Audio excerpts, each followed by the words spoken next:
सर्वमंगल मांगल्ये शिवे सर्वार्थसाधिके शरण्ये त्र्यंबके गौरी नारायणी नमोस्तुते।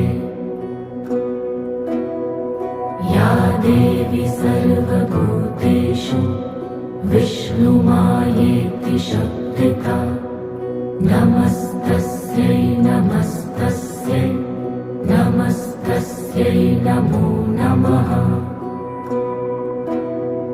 या देवी सर्वभूतेषु चैतन्यविधीयते नमस्तस्यै